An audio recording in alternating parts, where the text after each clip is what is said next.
मुख्यमंत्र्यांची वर्षाभंगावर भेट घेतल्याचं ट्विट प्रबुद्ध भारत या मीडिया हाऊसने केलंय. या ट्विट नंतर राजकीय वर्तुळात खळबळ उडाली. दरम्यान ठाकरेंसोबत भेट झाली नसल्याचं मुख्यमंत्र्यांनी स्पष्ट केलंय.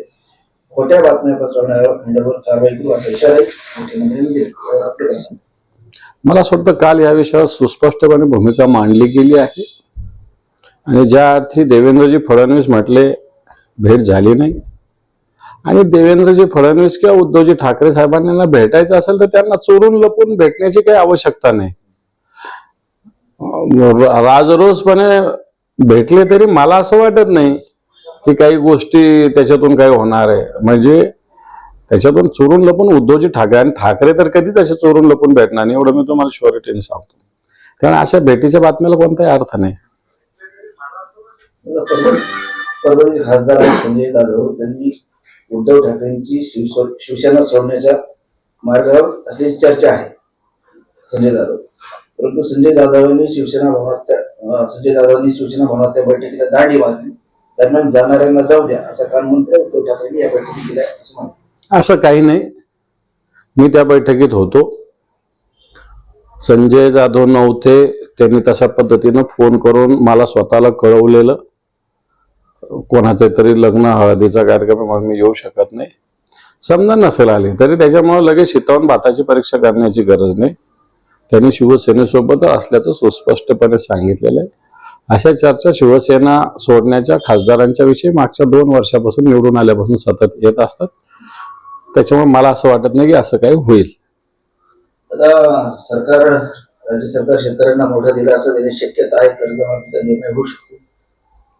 व्हावा अशी शेतकऱ्यांची भावना आहे आणि सरसकट खातबारा कोरा करावा अशा प्रकारची भावना आहे. 1 लाख, 2 लाख, 5 लाख, 3 लाख, 4 लाख, 3.5 लाख करण्यापेक्षा सरसकट सातबारा कोरा व्हावा अशा प्रकारची शेतकऱ्यांची इच्छा आहे. उगाच मलम लावून काही होणार नाही. संपूर्णपणे सातबारा कोरा व्हावा अशा प्रकारची भावना शेतकऱ्यांची असल्यामुळे मला असं वाटतं राज्य सरकारने तशी पावलं उचलावीत. राज्यातल्या आपल्या लाडक्या बहिणींकडून सरकारने 11 कोटींची वसुली केली अशी माहिती समजली. हे लाडक्या बहिणींना याच्यात बदनाम करण्यापेक्षा ज्या पद्धतीनं मंजूर करताना तुम्ही प्रलोभनाच्या पद्धतीनं ही योजना लागू केलेली आहे, त्याच्यामुळे आता लाडक्या बहिणींना दोष देण्यात अर्थ नाही. तुम्ही सरसकट पुरुषांचे सुद्धा फॉर्म मंजूर केले आणि त्याच्यामुळे ज्यांनी मंजूर केले त्याच्यावर कारवाई करा.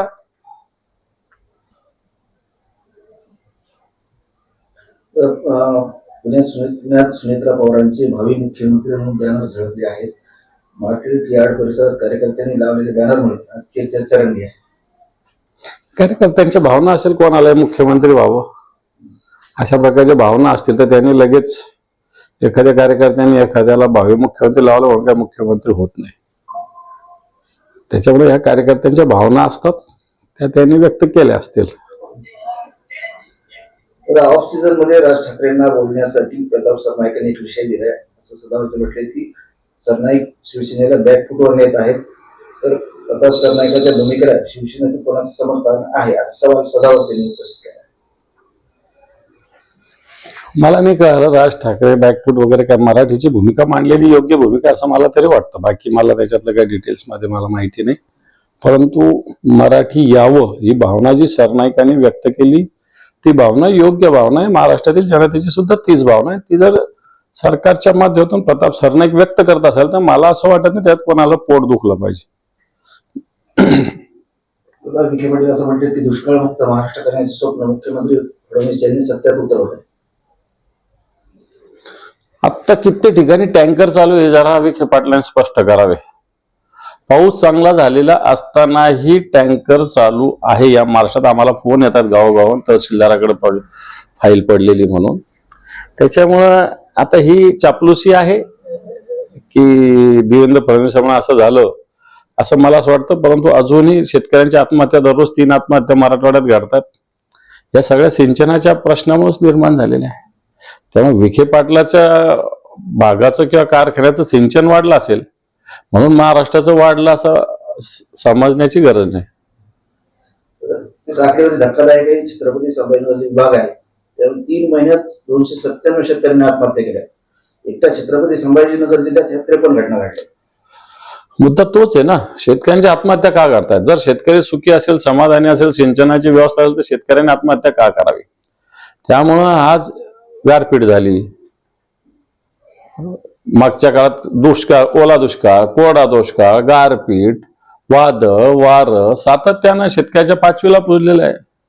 नैसर्गिक हा समतोल झालेला आहे, त्याचा फटका शेतकऱ्यांना बसतोय, त्याच्यामुळे तो आत्महत्येकडे वळला जातोय. आणि म्हणून जे विखे पाटील बोलले, मला असं वाटतं हे काही कुठं घडलेलं नाही. आता शिवाजी कोण होता या पुस्तकावर सुद्धा वाद चालू आहे. या वाद निर्माण करणारे आमदार संजय गायकवाडांना मुख्यमंत्र्यांनी, उपमुख्यमंत्र्यांनी, मुख्यमंत्री शिंदे यांनी समज दिली आहे. तर 40 वर्षानंतर जुना वाद उकरून काढण्याची गरज नाही असं म्हणत मुख्यमंत्र्यांनी गायकवाडांचे कान टोचले. मात्र शिवगाळ केल्यानं संतापलेले प्रकाशक प्रशांत आंबी आता 28 एप्रिलला गायकवाडांच्या घरावर मोर्चा काढणार आहे. हे खरं तर अशा प्रकाशकाला शिव्या देणं हे चूक आहे. पुस्तक प्रकाशित कधी झालेलं आणि त्याचं खरं तर त्याचे 4 पानं उघडून वाचले पाहिजे. छत्रपती शिवाजी महाराजांविषयी त्याच्यात चांगलंच लिहिलेलं आहे, काय वाईट थोडी लिहिलेलं आहे. त्याच्यामुळे संजय गायकवाडांनी पुस्तकाचं फक्त कव्हर पेज वाचण्यापेक्षा जर पुस्तक पूर्ण वाचलं असतं तर मला असं वाटत नाही त्यांना प्रकाशकाला अशा पद्धतीत धमकीचा फोन करा असं वाटलं असतं. पण प्रकाशकाने मला असं वाटतं गुन्हा दाखल होण्याची भूमिका ठेवावी. फार मोर्चे बिरचे बांगडीत प्रकाशकांसारख्या लोकांनी पडू नये. बागेश्वर बाबा धाम त्यांचं वक्तव्य तुम्ही ऐकलंच असेल. त्यावर श्रीमंत बकाटे आहेत, इतिहास अभ्यासक आहेत, असं म्हटलं की रामदास हा अतिशय विषमतावादी, जातीवादी आणि सनातनी विचाराचा होता. छत्रपती शिवाजी महाराज हे समतावादी विचाराचे होते. रामदास आणि छत्रपती शिवाजी महाराजांच्या विचारामध्ये अत्यंत तफावत आहे असे अभ्यासक होते. अभ्यासकाचं मत आपण मानलं पाहिजे असं मला वाटतं. परंतु छत्रपती शिवराय थकले होते हा शब्द मराठी माणसाला काय, सगळ्या हिंदू जनमानसाला काय, सगळ्यांनाच न पटणारा शब्द आहे. आपण एकदा, मी आता एक व्याख्यान ऐकलं होतं, मला लक्षात नाही, पण ना मराठे रुकते है ना मराठे थकते है, असे छत्रपती शिवराय होते. आणि म्हणून मला असं वाटतं हे जे संजय गायकवाड हा वाचाळ व्यक्ती आहे त्याचं फार सिरियसली आपण घेऊ नये असं मला तरी वाटतं.